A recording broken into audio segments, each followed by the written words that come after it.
عمران خان صاحب کو۔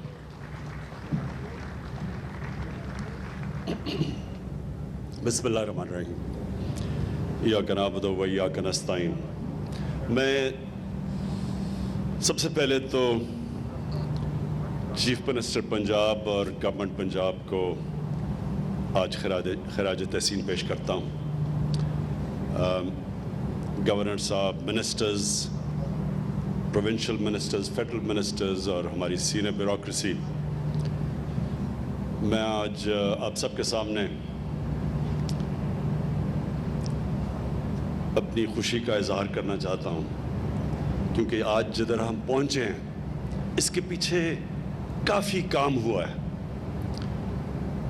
سب سے پہلے تو یہ ممکن ہی نہیں ہو سکتا تھا جب تک ہمارا ایک بڑا امپورٹنٹ قانون تھا فور کلوجر لا، یہ جب تک یہ قانون پاس نہیں ہوتا تھا، یہ عدالتوں میں پڑا ہوا تھا کئی سالوں سے، تو اس کو 2 سال لگے اس قانون کو پاس کرنے کے لیے۔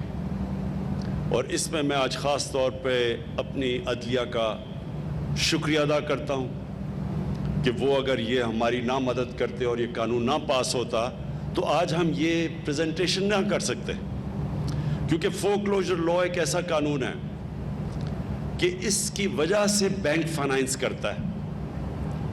اگر یہ قانون نہ ہو تو بینکس پیسے نہیں دیں گے، جس کو مارگیج فائنانسنگ کہتے ہیں، وہ پاکستان میں نہ ہونے کے برابر تھی۔ ہمارا 0.2% ٹوٹل پاکستان کی مارگیج فائنانسنگ تھی، جو کہ مغرب کے اندر، یورپ میں، امریکہ میں 80% سے اوپر ہے۔ تو اگر یہ نہیں ہے فائنانسنگ، اور جو نہیں تھی ابھی، تو اس کا مطلب کہ اگر آپ کے پاس کیش نہیں ہے آپ گھر ہی نہیں بنا سکتے، آپ گھر خرید ہی نہیں سکتے۔ تو ساری دنیا کے اندر کیش تو لوگوں کے پاس نہیں ہوتا، لیکن کیونکہ بینکس فائنانس کرتے ہیں، اور یہ جو بھی بات کی گئی کہ جو وہ مہینے کی اپنا کرایہ دیتے ہیں وہی قسطیں بن جاتی ہیں بینکوں کے لیے، اور وہ بینک کو وہ بجائے کرایہ دینے کے بینکوں کو قسطیں دیتے ہیں، اور وہ گھر ان کا اپنا ہو جاتا ہے۔ اور یہ اسی طرح ساری دنیا کے اندر جو ڈیولپڈ ورلڈ ہے اس کے اندر اس طرح لوگ اپنے گھر خرید سکتے ہیں۔ اور اس لیے عام لوگ، تنخواہ دار طبقہ، پولیس والے، سرکاری نوکر، لوور سٹاف، بلکہ مزدور بھی، ان سب کے پاس یہ ہوتا ہے ایک اپرچونٹی کہ ایک اپنی قسطیں دے کے بینکوں کو اور اپنا گھر ہو ان کا۔ تو اس لیے میں اپنی عدلیہ کا خاص طور پہ آج شکریہ کرنا چاہتا ہوں، کیونکہ وہ اگر یہ کئی سالوں سے بینکوں میں عدالتوں میں پھنسا ہوا تھا، تو یہ جو ہمارے دور میں انہوں نے کلیئر کیا، اور اس کی وجہ سے آج ہم یہ پوری اپنی جو ہاؤسنگ، لو کاسٹ ہاؤسنگ، وہ لوگ، اس طبقہ، ویلڈر، مکینک، یہ سارے لوگوں کو اب پاکستان میں موقع ملے گا اپنا گھر بنانے کے لیے۔ اس کے بعد میں آج ایل ڈی اے کا، عمران منیر، آپ کو، آپ کی لیڈرشپ کے اندر ایل ڈی اے کا جو ابھی لوگوں، آپ نے اپنے جو پرفارمنس تھے ان کو جب آپ نے کھڑا کیا تو مجھے بڑا افسوس ہوا، تالیاں ہی نہیں کسی نے بجائی۔ بڑی کنجوسی کی آپ نے تالیاں بجانے میں، کیونکہ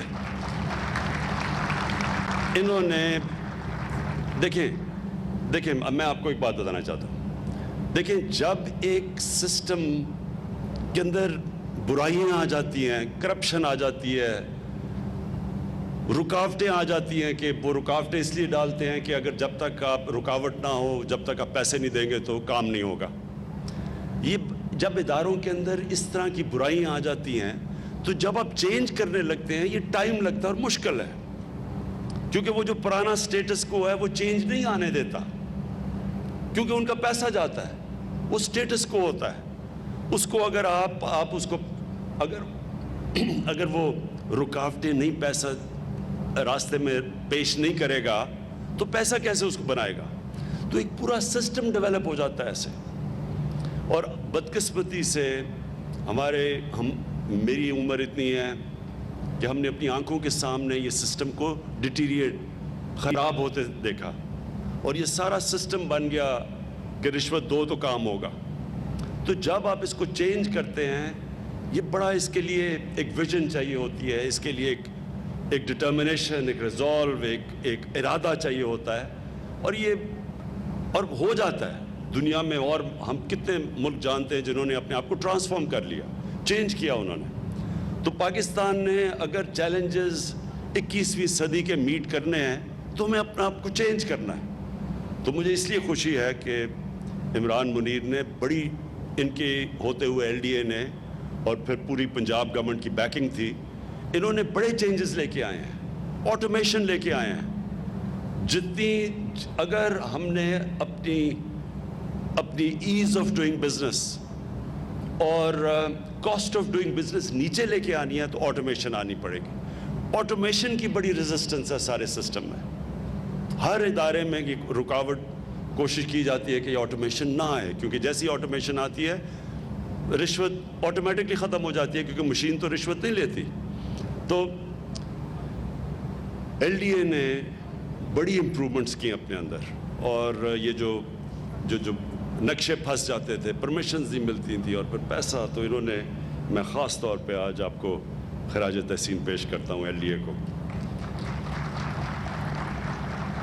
پھر نیا پاکستان ہاؤسنگ, جنرل حیدر, آپ کو بھی میں آج اور آپ کی ٹیم کو خراج تحسین پیش کرتا ہوں, کیونکہ انہوں نے کنسٹرکشن سیکٹر کے اندر ساری رکاوٹیں, ساری تو نہیں لیکن بہت رکاوٹیں ہٹا دی ہیں. اور اس کے لیے FBR کے ساتھ بیٹھ کے ان کے ساتھ پوری کہ کیسے انسینٹیوائز لو کاسٹ ہاؤسنگ کر سکتے ہیں, کیسے لو کاسٹ ہاؤسنگ میں ٹیکس بریکس دے سکتے ہیں. تو یہ بھی ایک بڑا لمبا پروسیس تھا. پھر بینکوں کے ساتھ بیٹھے, اسٹیٹ بینک کے ساتھ بیٹھے, کہ اسٹیٹ بینک کے ساتھ انہوں نے, پھر اسٹیٹ بینک نے لیڈرشپ دی بینکس کو, کیونکہ بینکس کو عادی نہیں ہے بینکس کہ چھوٹے لوگوں کو قرضہ دیں ہاؤس فائنینسنگ کے لیے, کیونکہ یہاں تو کانسیپٹ تھا ہی نہیں. تو اس کے لیے بھی جنرل حیدر نے اسٹیٹ بینک کے ساتھ بیٹھ کے, FBR کے ساتھ بیٹھ کے, پھر یہ جو اتھارٹیز کے ساتھ بیٹھ کے ون ونڈو آپریشن کی طرف جانے کے لیے بڑی کوشش کر کے آج تک ہم یہاں پہنچے ہیں. اور اس کا سب سے واضح چیز یہ ہے کہ پچھلے اس 1 مہینے کے اندر پاکستان کی تاریخ کی سب سے زیادہ سیمنٹ کی سیلز ہوئی ہیں, سب سے زیادہ سیمنٹ بکا ہے. تو اس کا مطلب یہ کہ کنسٹرکشن سیکٹر اب آگے بڑھنا شروع ہو گیا ہے, اور کنسٹرکشن سیکٹر ایسا ہے کہ 30 اور انڈسٹریز کنسٹرکشن کے ساتھ جڑی ہوئی ہیں. تو بیسکلی اگر ایک سیکٹر جس سے ساری اکانومی اٹھتی ہے, جس سے روزگار ملتا ہے, اور ہمارے لیے بڑا چیلنج ہے روزگار, ہمارا ینگ پاپولیشن ہے, روزگار ملتا ہے, گروتھ ریٹ بڑھتی ہے, ویلتھ کریشن ہوتی ہے, وہ ہے کنسٹرکشن سیکٹر. اور یہ جو کوششیں سب نے کی, اتھارٹیز نے, LDA نے, CDA نے, ادھر پشاور ڈیولپنگ اتھارٹی نے, انہوں نے بڑا کام کیا یہ آسانیاں پیدا کرنے کے لیے. اور پھر نیا پاکستان ہاؤسنگ نے ان کے ساتھ, سب کے ساتھ مل کے کوآرڈینیٹ کیا, پھر بینکنگ سیکٹر. اور آج میں اسپیشل خراج تحسین پیش کرنا چاہتا ہوں پنجاب بینک کے پریزیڈنٹ ظفر صاحب کو, کیونکہ انہوں نے باقی بینکوں سے بڑے آگے بڑھ کے انہوں نے کام کیا اور بڑا فیسیلیٹیٹ کیا. بینکنگ کے اندر بھی لیڈرشپ چاہیے. ہر بینک کا جو ہیڈ ہوتا ہے اس میں ویژن نہیں ہوتی, وہ تو یہ دیکھتا ہے کہ کس طرح میں نے نفع کمانا ہے. لیکن جو آؤٹ اسٹینڈنگ بینکرز ہوتے ہیں وہ یہ سمجھ آتے ہیں کہ جتنا آپ اکانومی کو گرو کروائیں گے تو سب کا ہی فائدہ ہوگا, بینکنگ کا بھی فائدہ ہوگا, کہ جتنی بڑی اکانومی ہوگی اتنا ہی بینکس کے پروفٹس ہوں گے. تو اس کے اندر کئی دفعہ بینک مینیجرز آسان راستہ لے لیتے ہیں ڈپازٹس, گورنمنٹ کے ڈپازٹس رکھوا کے. تو کئی جو اب آؤٹ اسٹینڈنگ نظر آ رہے ہیں مجھے بینکس, جو کہ اب اکانومی کو اٹھانے کی کوشش کر رہے ہیں, اس میں سے بینک آف پنجاب سب سے آگے. اور میں پھر سے آپ کو خراج تحسین پیش کرتا ہوں. میں آخر میں جو بات کہنا چاہتا ہوں وہ یہ ہے کہ دیکھیں, ایک جب لوگ کہتے ہیں جی نیا پاکستان کدھر ہے, جی نیا پاکستان, مدینہ کی ریاست کیا کدھر ہے جی مدینہ کی ریاست, تو میں آپ سب کو بتانا چاہتا ہوں دیکھیں یہ نیا پاکستان اور جو ہم نیا پاکستان ماڈل کرتے ہیں کہ نبی صلی اللہ علیہ وسلم نے جو ایک ایسا دنیا میں مدینہ میں ماڈل بنایا تھا جس کے اوپر دنیا کا سب سے عظیم سویلائزیشن بنا تھا، وہ کوئی اصولوں کے اوپر بیس تھا، 2 اصولوں پہ تھا۔ ایک رول آف لا، یہ یاد رکھیں قانون کی بالادستی۔ کبھی دنیا میں کوئی سویلائزیشن اوپر نہیں آیا جس کے اندر قانون کی بالادستی نہیں ہوئی۔ جب ہمارے نبی صلی اللہ علیہ وسلم نے کہا تھا کہ تمہارے سے پہلے بڑی قومیں تباہ ہوئیں جدھر طاقتور کے لیے ایک قانون اور کمزور کے لیے دوسرا قانون، یعنی کہ قانون کی بالادستی نہیں تھی۔ اور پھر انہوں نے دوسری بات کہی کہ میری بیٹی فاطمہ بھی اگر قانون توڑتی ہے اس کو بھی سزا ملے گی، کوئی قانون سے اوپر نہیں ہے۔ اور وہ بیسس تھا ایک چیز کہ جس کے اوپر ایک دنیا کا عظیم سویلائزیشن کھڑا ہوا۔ یاد رکھیں شروع میں آتے ساتھ ہی وہاں دودھ کی نہریں نہیں بہہ رہی تھی مدینہ میں، مشکل وقت تھا، بھوک تھی، غربت تھی، میں خطرہ تھا، لیکن جو بنیاد رکھی گئی قانون کی بالادستی کے اوپر، انصاف پہ، رول آف لا پہ، وہ بیسس بنا ایک سویلائزیشن کا اوپر آنے کا۔ اور جو بھی سویلائزیشن اوپر آیا ہے وہ باقی لوگوں سے زیادہ اس سویلائزیشن میں قانون کی بالادستی ہوتی ہے۔ جو سب سے خوشحال ملک ہیں اسکینڈینیویا، ادھر آپ چلے جائیں کہ یورپین ملک، جرمنی، انگلینڈ چلے جائیں، سب سے زیادہ چیز یہ ہے کہ کوئی قانون سے اوپر نہیں ہے، وہاں کوئی پریولیج کلاس نہیں ہے، کوئی یہ نہیں کہہ سکتا کہ جی باقیوں کے لیے قانون ہے، میں تو قانون سے اوپر ہوں، مجھے تو ملک کا قانون ہاتھ نہیں لگا سکتا۔ تو ایک یہ ہے، اور اس کے لیے آج پاکستان میں آپ دیکھ رہے ہیں کہ پوری مکمل جنگ چل رہی ہے۔ بڑے بڑے مافیاز ہیں، پہلی دفعہ ان کو قانون کے نیچے لانے کی کوشش ہے۔ بڑے بڑے پولیٹیکل مافیاز ہیں، ان کو وہ ریزسٹ کر رہے ہیں قانون کو۔ اور یہ ہے اصل میں ڈیفائننگ مومنٹ پاکستان کا، کہ انشاءاللہ جیسے جیسے ہم قانون کی بالادستی قائم کریں گے ایک معاشرہ آزاد ہو جائے گا۔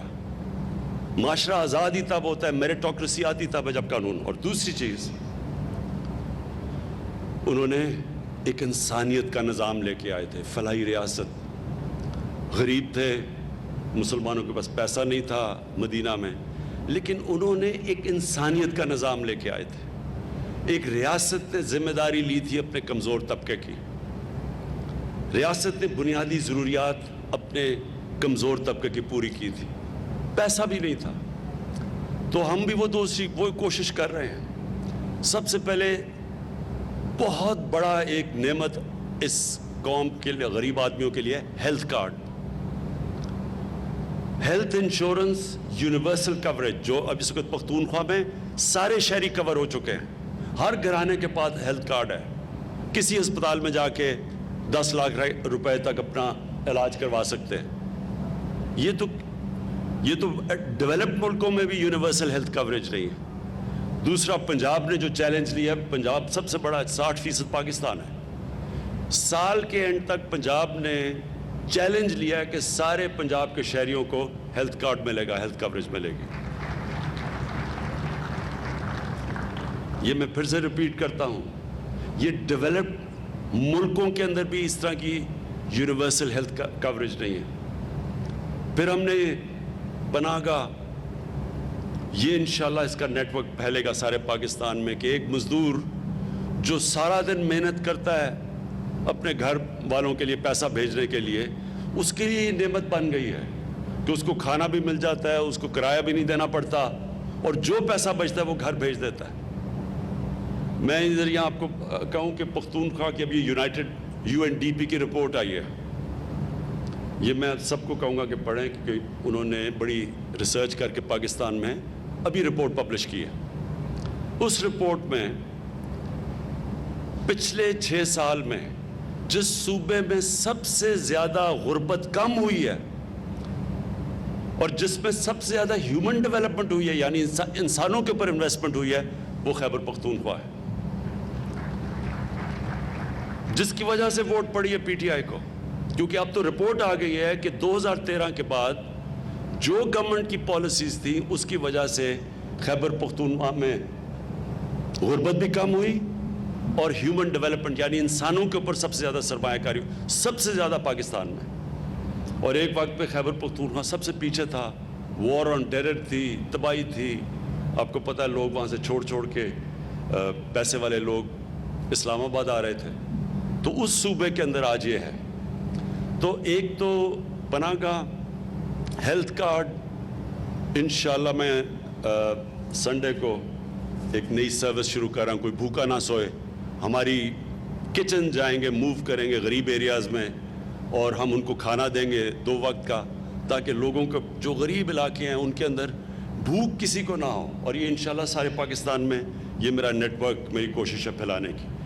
اور جو سب سے بڑا پروگرام اب ہمارا آنے والا ہے, اب تک ہم 75% 75% پاکستان میں ہمیں ڈیٹا آ گیا ہے.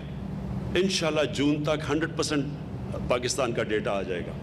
اس ڈیٹا کے مطابق ہمارے لیے آسان ہوگا کہ ہم غریب گھرانوں کو ڈائریکٹ سبسڈی دیں, یعنی ان کے پاس ڈائریکٹ پیسے جائیں. یعنی اگر, اور ہمارے پاس کیونکہ ڈیٹا ہوگا, ان کو ہم باقاعدہ جس طرح بھی ہم نے احساس پروگرام کے اندر تقریباً 1.5 کروڑ لوگوں کو, خاندانوں کو ہم نے پیسے دیے, اسی طرح اسی شفافیت سے اب ہم پورا کور کریں گے. جدھر جدھر ہم لوگوں کو ڈائریکٹلی, جو بھی غریب گھرانے ہوں گے, کسانوں کو مثلا کھاد کے لیے ہم نے پیسے دینے ہیں, سبسڈائز کرنا ہے, تو ڈائریکٹلی ان کو سبسڈی جائے گی. یہ ڈیٹا جب ہمارے پاس پورا ہو جائے گا تو ڈائریکٹلی لوگوں کو سبسڈائز کریں گے. اور انشاءاللہ وہ جو میری کوشش ہے کہ پاکستان ایک فلاحی ریاست بننے جا رہا ہے. میں آخر میں پھر سے آپ سب کو مبارک دیتا ہوں. چیف منسٹر صاحب آپ کو, ایل ڈی اے میں عمران منیر آپ اور آپ کی ٹیم کو, جنرل حیدر نیا پاکستان میں آپ کو, اور last but not the least Punjab bank میں ظفر آپ کو, اب سب کو میں آج خراج تحسین پیش کرتا ہوں. شکریہ.